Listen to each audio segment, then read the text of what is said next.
Baghdad میں ایک بزرگ تھے تو درزیوں کا کام کرتے تھے. اللہ کے نبی حضرت ادریس علیہ السلام بھی درزیوں کا کام کرتے تھے. خوش ہوئے نا بات سن کے؟ پیشہ کوئی بھی برا نہیں. ایک برا ہے وہ ہے ہاتھ پھیلانا. اس کے علاوہ کوئی پیشہ برا یہ برا نہیں، یہ ہاتھ پھیلانا برا ہے. حضرت شیخ محمد بن حسن کہتے ہیں کہ وہ بزرگ جو تھے نا، امام غزالی نے لکھا ہے، وہ درزیوں کا کام کرتے تھے تو اس زمانے میں نا کھوٹا سکہ بھی کبھی کبھی آ جاتا تھا. کھوٹا سکہ پرانے لوگوں کو تو پتہ ہوگا، چلو نوجوانوں کو بتا دیتا ہوں. چاندی کے سکے ہوتے تھے تو اوپر سے جب وہ گھس جاتا تھا نا نمبر، تو اس کو کہتے تھے اب کھوٹا ہو گیا. کیوں جی بزرگوں ایسے ہی ہے. وہ گھس جاتا تھا تو کہتے تھے سکہ، وہ چلتا نہیں تھا کہیں بھی. تو وہ بابا جی کی دکان مشہور ہو گئی تھی کہ وہاں کھوٹے سکے بھی چل جاتے، لوگ دے آتے تھے کھوٹے سکے. بہت سارے لوگ دے دیتے، بابا جی چپ کر کے قبول کر لیتے. مشہور ہو گیا، جو بھی جاتا کھوٹے سکے دے آتا، بابا جی قبول کر لیتے. پھر شام کو نہ گھوڑے پہ بیٹھ کے جاتے اور دریا میں بہا. ایک دن کچھ بندے کھوٹے سکے لے کے آ گئے تو بابا جی ابھی مصلے پہ تھے، نماز پڑھ رہے تھے. تو بیٹے نے کپڑے دیے تو کھوٹے سکے وصول کی. تو وہ کھوٹے سکے دینے والا شخص کھوٹے سکے دے رہا تھا تو وہ بچہ کہنے لگا تم نے بڑی عرصہ بیوقوف بنایا میرے ابا کو، کھوٹے سکے دے لے جاؤ. کہنے لگا تمہیں واقعی نہیں پتا چلتا کھوٹے ہیں؟ کہا ابا جی کا نہیں مجھے پتا، پر مجھے تو پتا ہے نا. اور میرا ابا شام کو کھول کے دیکھتا ہے تو پھر جو کھوٹے کھوٹے ہوتے ہیں انہیں دریا میں بہا کے آتا ہے، لے جاؤ اپنے. اتنی دیر میں بزرگ نماز سے فارغ ہوئے، کہنے لگے نہیں نہیں بیٹے رکھ لے، کھوٹے ہی رکھ لے. سننا بات. کہا جناب کیوں؟ فرمانے لگے میں کھوٹے اس لیے رکھ لیتا ہوں کہ لوگوں نے پیسوں میں ملا کے دوسروں کو بھی تو دینے ہیں نا. تو میں چاہتا ہوں چلو باقی لوگ نقصان سے بچ جائیں، ہمارا تو گزارا ہو ہی رہا ہے، باقی لوگ نقصان سے بچ جائیں. اور فرمایا پھر میں شام کو جا کے دریا میں ڈال کے آتا ہوں کہ کہیں میری اولاد بھی ان کو آگے نہ چلا دے. میں چاہتا ہوں کہ اور لوگ اس کام سے بچ جائے. درویش کہتے ہیں کہ جب اس بابے کا آخری وقت آیا نا تو جو اس نے جملہ کہا میرا کلیجہ پھٹ گیا. آخری وقت جو اس نے دعا مانگی تو فرماتے میرے اندر وجد اور کیف کی صورت پیدا ہو گئی. فرماتے ان بزرگوں نے اپنے آخری وقت دعا مانگی، اے اللہ میں نے ساری زندگی کھوٹے سکے قبول کیے تاکہ تیرے بندے شر سے بچ جائیں، تو یا اللہ تو بھی اس کھوٹے سکے کو قبول فرمائے. اللہ میں نے کھوٹے سکے قبول کیے، کھوٹے، تاکہ تیرے بندے تکلیف سے بچ جائیں. تو مالک میں بھی کھوٹا ہی ہوں، اللہ تو بھی اس کھوٹے کو قبول فرما لے. اور یہ دعا مانگ کے نہ تو کبھی روتے کبھی ہنستے.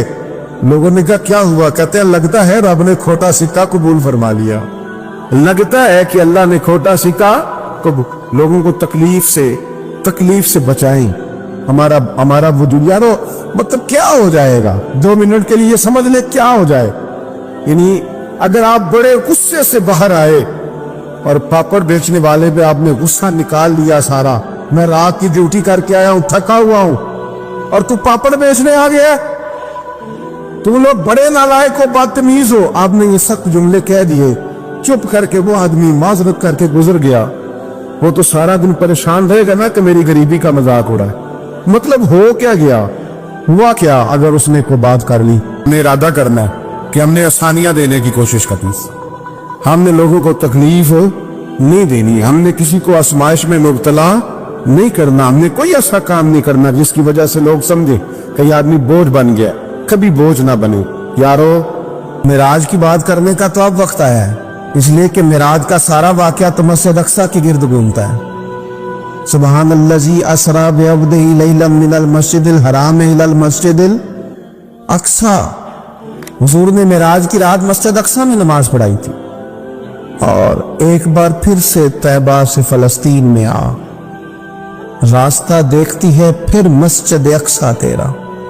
ایک بار حضور گئے تھے مکے سے مسجد اقصیٰ، اور پھر حضور فرماتے ہیں جب میں واپس گیا نا تو کفار نے جو کہ مسجد اقصیٰ دیکھی ہوئی تھی تو مجھ سے پوچھنا شروع کر دیا کہ مسجد اقصیٰ کی کھڑکیاں کتنی ہیں، دروازے کتنے ہیں، پلر کتنے ہیں. جب انہوں نے سوال جواب کیے تو حضور فرماتے ہیں کہ رب کریم نے مسجد اقصیٰ کو اٹھا کے میرے سامنے رکھ دیا. میں دیکھتا جاتا تھا، بتاتا جاتا تھا، کہہ لوں بات کر لوں. ایک دفعہ حضور مکے سے مسجد اقصیٰ آئے اور ایک دفعہ مسجد اقصیٰ میرے نبی کی زیارت کے لیے مکے گئیں، حضور کی زیارت کے لیے مکہ شریف گئی۔ اور میرے نبی تو صرف کسی چیز کی طرف ایک دفعہ دیکھ لیں تو وہ رحمت کے پھول کھلتے ہیں۔ مسجد اقصی کی طرف منہ کر کے 17 مہینے میرے نبی نے نماز پڑھی ہے۔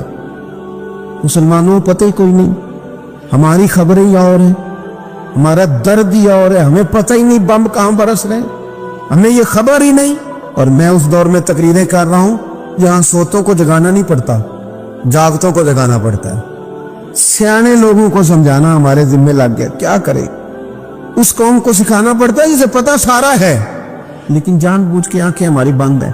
یہ مولوی کو بات کرتا تو لوگ کہتے دیکھو مولوی گالی دیتا ہے، لیکن اگر قائد اعظم محمد علی جناح کہے کہ اسرائیل امریکہ کی ناجائز اولاد ہے تو پھر تو تمہیں ہضم کر لینا چاہیے نا، پھر تو لبرل کو بھی ہضم ہونا چاہیے نا کہ قائد اعظم نے کہا ہے، اور اس ناجائز بچے کو تم نے اتنی طاقتیں دے دی کہ وہ مسلمانوں کے قبلہ اول میں نماز پڑھنے والوں کو بھی نہ بخشے۔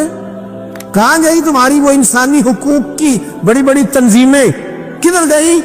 اور میرا پاکستانی میڈیا سے بھی سوال ہے، چند دن پہلے سیالکوٹ میں ایک واقعہ ہوا، ناانصافی ہو گئی جی، ناانصافی ہو گئی جی ایک بی بی کے ساتھ۔ ہر بندے نے شور مچایا، بڑے بڑے طوفان اٹھتے ہیں، کیوں ہوا جی کیوں ہوا؟ تو مسجد اقصی کی توہین ہو گئی تو پھر طوفان کیوں نہیں اٹھا؟ ٹاک شو کیوں نہیں ہوئے؟ بحثیں کیوں نہیں ہوئی؟ میں اس موم بتی مافیا کا کیا کروں؟ ان لبرل لوگوں کا کیا کروں؟ ان کے سپورٹروں ووٹروں کا کیا کروں؟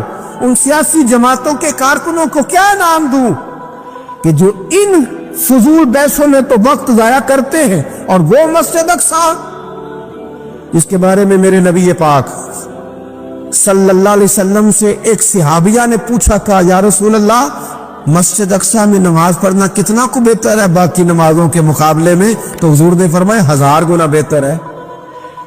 بی بی عرض کرنے لگی، سونیا میں جا تو نہیں سکتی، دل بڑا کرتا ہے۔ حضور نے فرمایا جا نہیں سکتی تو وہاں تیل ہی بھجوا دے، جس میں حاضری لگوانے کی حضور بات کریں جس مسجد میں۔ اور نبی پاک علیہ السلام نے فرمایا خاص کر کے سفر کرنا ہوا تو 3 مسجدوں کے لیے کرنا، ایک مسجد حرام بیت اللہ کے لیے، ایک مسجد نبی کے لیے، اور تیسرا مسجد اقصی کی۔ ایک بات بڑی ضروری ہے، وہ میں نے آپ سے ضرور کرنی ہے۔ ایک آیت ہے قرآن پاک کی سورۃ بقرہ پہلا سپارہ آیت نمبر 120۔ اللہ تعالیٰ نے ایک حد بیان کر دی، فرمایا وَلَن تَرْضَىٰ عَنْكَ الْيَهُودُ وَلَا النَّصَارَىٰ حَتَّىٰ تَتَّبِعَ مِلَّتَهُمْ۔ فرمایا یہ یہودی اور عیسائی تم سے ہرگز راضی نہیں ہوں گے۔ یہ قرآن ہے، اور سادہ ترجمہ تفسیر کی بھی ضرورت نہیں۔ یہ معاہدے کر لیں، محبت کے وعدے کر لیں، یہ تم سے راضی نہیں ہوں گے۔ کب راضی ہوں گے؟ حتیٰ تتبع ملتہم، یہاں تک کہ تم ان کے دین کی پیروی کرنے لگ جاؤ۔ میرا جب پہلی دفعہ پاسپورٹ بنا تو میں نے سارا پڑھا، کتابیں پڑھنے کا شوق تھا شروع سے۔ اس کے ہر صفحے پہ لکھا ہے کہ سوائے اسرائیل کے، یعنی آپ پوری دنیا میں یہ سبز ہلالی پاسپورٹ لے کے جا سکتے ہیں، خبردار اسرائیل آپ یہ پاسپورٹ لے کے نہیں جا سکتے۔ یعنی اتنی نفرت کسی ملک سے کہ اس پر لکھ کے چھاپ دیا ہر صفحے پر کہ یہ پاسپورٹ سوائے اسرائیل کے ہر ملک کے لیے کارآمد ہے۔ میرا سوال ہے عرب کے ان لیڈروں سے جنہوں نے اسرائیل کے ساتھ معاہدہ کیا، مجھے بتاؤ تمہیں فلسطین کی بیٹیاں بھول گئی نا ساری کی ساری؟ تمہیں وہ ماں بھول گئی نا جو مسجد اقصی کے دروازے پہ کھڑی ہو کے چیخیں مارتی تھی اور کہتی تھی کوئی علی کو خبر کرو کہ میری بچیاں قید میں؟ اور بھول گئی؟ تمہیں وہ بہن بھول گئی نا جس پر شراب کی بوتل انڈیڑتے تھے اسرائیل کے فوجی؟ وہ آپ کو ابھی بھی ویڈیو مل جائے گی، وہ انڈیلتے تھے شراب کی بوتلوں سے، پکڑتے تھے، دست درازی کرتے تھے، اور وہ بیٹی کہتی تھی یا رحمت للعالم۔ بھول گیا تمہیں وہ سارا کچھ؟ تم نے 1 منٹ لگایا اور تم معاہدہ کس سے کروا رہے ہو؟ امریکہ کے صدر سے؟ اتنا ظلم کیا تم نے، اتنا قاتل کے ساتھ معاہدہ؟ کیا سمجھتے ہو فلسطین والوں کا کوئی والی وارث نہیں؟ سنو، میرے رسول کریم صلی اللہ علیہ وسلم نے فرمایا میرا کوئی مالدار امتی دنیا سے چلا جائے، پیسے جائیدادیں چھوڑ کے جائے تو اس کی اولاد میں بانٹ دینا، لیکن اگر اس کے ذمہ قرضہ ہو تو میرے پاس آ جانا، میں اپنی امتی کا قرض ادا کروں گا۔ جس کا کوئی وارث نہیں ہوتا مدینے والا اس کا وارث ہوتا ہے، میں قرض دوں گا اپنی امتی کا۔ کیا سمجھتے ہو فلسطینی لاوارث ہے؟ صبح قیامت نبی پاک تم سے سوال کریں گے، تمہیں اللہ کے حضور حاضری دینی ہے کیوں نہیں صلح کرتا اسرائیل فلسطین کے ساتھ؟ لبنان کے ساتھ دوستی کیوں نہیں کرتا؟ شام سارا کٹ گیا اسرائیل کی وجہ سے، راج تمہیں خیال آیا ان کے ساتھ معاہدہ کرنے کا؟ ہمیں سبق پڑھاتے ہو خدا سے ڈرو۔ اور پھر اقبال کہتے ہیں مسلمانوں سے مایوس نہ ہونا، حکمرانوں سے زیادہ امیدیں بھی نہ لگانا۔ وہ جو چھوٹے چھوٹے لوگ نکلے تھے نا صحرا سے، بظاہر غریب تھے، بظاہر ان کے پاس مال نہیں تھا، وہ خالد بن ولید جیسے، وہ سعد بن ابی وقاص جیسے، بظاہر ان کے پاس زیادہ اسلحہ نہیں تھا۔ اقبال کہنے لگے مایوس نہ ہونا، یہ نہیں کہنا بن کچھ نہیں سکتا، فرمانے لگے رات میں نے سنا ہے فرشتے آپس میں باتیں کر رہے۔ واہ اقبال، تیرا بھی انداز کتنا نرالا ہے۔ کہنے لگے رات فرشتے آپس میں باتیں کر رہے تھے، میں نے سن لی ہے۔ بھلا وہ کیا کہہ رہے تھے؟ یہ سارے لوگ نا خالد بن ولید، سعد بن ابی وقاص، یہ صحرا کے رہنے والے، اور اس وقت کی سب سے سپر پاور روما کہلاتی، الٹ پلٹ کے رکھ دی ساری رومی سلطنت۔ تو اقبال کہنے لگے رات فرشتے آپس میں باتیں کر رہے تھے کہ سنا ہے پاکستان کے، ہندوستان کے مسلمان جوان مایوس ہو گئے۔ کہنے لگا نہ مایوس ہونا، نکل کے صحرا سے، جس نے روما کی سلطنت کو الٹ دیا تھا، نکل کے صحرا سے۔ گرمی دیکھو اس شیر کی، ولولہ دیکھو اس مرد کا جو مصور پاکستان ہے، نکل کے صحرا سے جس نے روما کی سلطنت کو الٹ دیا تھا، سنا ہے میں نے یہ قدسیوں سے، وہ شیر پھر ہوشیار ہوگا۔ وہ کل باتیں کر رہے تھے کہ بہت سارے ان میں سے پھر جاگ گئے اور بڑی جلدی وہ بلاک بنائیں گے۔ سنا ہے میں نے یہ قدسیوں سے کہ وہ شیر پھر ہوشیار ہوگا، وہ آئے گا میدان میں، نکلے گا۔ لوگ بیچارے عقیدتوں اور محبتوں کا خراج دیتے رہیں گے، لیکن وہ حصل ما فی الصدور، جب قیامت میں پردہ کھلے گا، قیامت میں پردہ کھلے گا۔ میں نے کہا تھا کچھ جمعے پہلے، پھر بات دہراتا ہوں، ایک درویش شخص ہیں، وہ کہتے ہیں میں زندگی میں کبھی نہیں کام پا، پر ایک طوائف مجھ پہ راشا طاری کر گئی۔ طوائف کہتے ہیں میں نے جبہ کبہ پہنا تھا، طوائف میرے پاس سے گزر رہی تھی، تو میں نے اس کو کہا کہ بچے باز آ جا، اللہ اللہ کیا کر، چھوڑ دے۔ تو اس نے نقاب آگے کر لیا، کہنے لگی بابا میں تو آپ کی بات پر عمل کروں گی، پر ایک جملہ کہنے کی اجازت ہے؟ تو میں نے کہا بیٹی کہہ لو۔ تو کہنے لگی بابا میں تو جو نظر آ رہی ہوں نا وہی ہوں، جو نظر آتی ہوں وہی کہلاتی ہوں، تو بتا تو جو کہلاتا ہے وہ جو نظر آتا ہے وہی کہلاتا ہے کہ کچھ اور بھی ہے؟ تو کہلاتا کچھ ہے اور بنا ہوا ہے کچھ اور، تو بھی دیکھ کے تو وہی ہے جو تو کہلاتا ہے۔ کیا حساب نہیں دینا لوگوں نے؟ باہر نہیں آئیں گی یہ ساری چیزیں؟ انہیں بڑا دھوکہ، اور کوئی چیز نہیں ملی استعمال کرنے کو۔ جب الیکشن آیا تو اسلام زندہ باد، جب الیکشن آیا تو اسلام زندہ باد، اور اس کے نام پہ ووٹ اور اس کے نام پہ سارا کچھ۔ اور جب تھوڑا سا اللہ تعالیٰ خیر فرمائے حالات بدل گئے، 2-3 سیٹیں مل گئی، تو پھر کسی بھی حکومت کے پاس جا کے 2 وزارتیں لے لی۔ میرے پاس بھی لوگ آتے رہتے ہیں، ہماری قوم کو سب کو سیاستدان بنا دیا گیا ہے۔ اس طرح سیاستدان کا کوئی پتہ نہیں نا کس پارٹی کا ہے، اس طرح عوام کا بھی اب یہ سارا نفاق ان لوگوں نے برپا کیا، یہ ان لوگوں نے لوگوں میں بات اچھالی ہے۔ لوگ بھی اس کو بھی کہہ دیتے ہیں تیرے ساتھ ہیں، اس کو بھی کہہ دیتے ہیں۔ کیا کریں ان کے شر سے بچنے کے لیے ایسا کرتے، ورنہ شر پھیلاتے ہیں۔ ایک صاحب میرے پاس آ گئے، اب جب آپ کے پاس کوئی شخص آتا ہے تو آپ دروازہ تھوڑی بند کر سکتے ہیں۔ آ گئے ملنے کے لیے، انہوں نے آ کے نہ موبائل نکالا، کہنے لگے 100 سے زیادہ تقریریں ہیں آپ کی تقریر سنے بغیر میں سوتا نہیں، آئے سیاسی مقصد کے لیے، میں آپ کی تقریر سنتا ہوں۔